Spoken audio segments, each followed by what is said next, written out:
Il y avait dans l'église d'Antioche quelques prophètes et docteurs.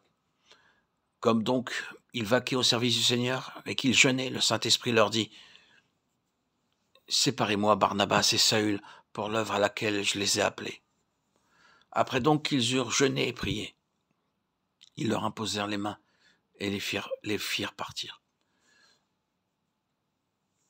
Eux donc, étant envoyés par le Saint-Esprit, descendirent à Séleucie. Acte 13, 1-4.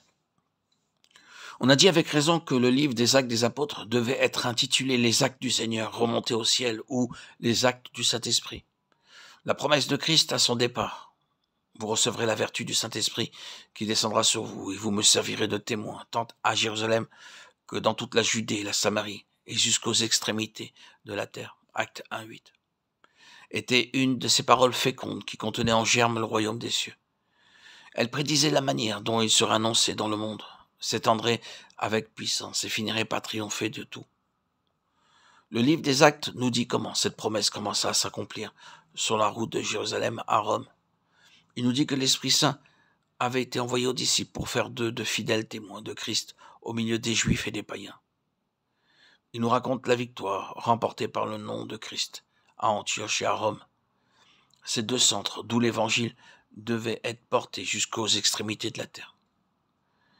Il nous fait voir à la lumière de Dieu que c'était pour faire des disciples de fidèles témoins jusqu'aux extrémités de la terre que leur maître leur communiquait par l'Esprit sa présence, sa puissance glorieuse.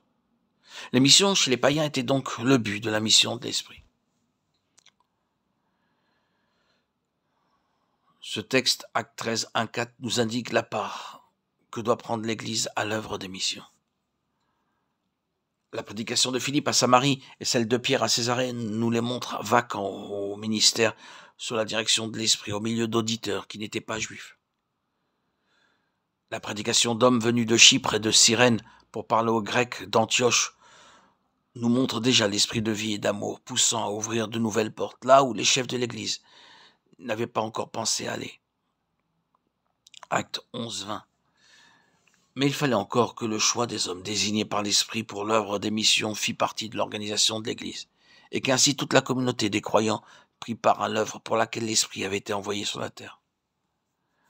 Grande est l'importance du second chapitre des Actes, où nous voyons quelle puissance fut donnée à l'Église pour travailler à Jérusalem. Mais le 13e chapitre n'a pas moins de valeur, puisqu'il nous montre l'Église, choisissant les premiers hommes destinés à l'œuvre des missions.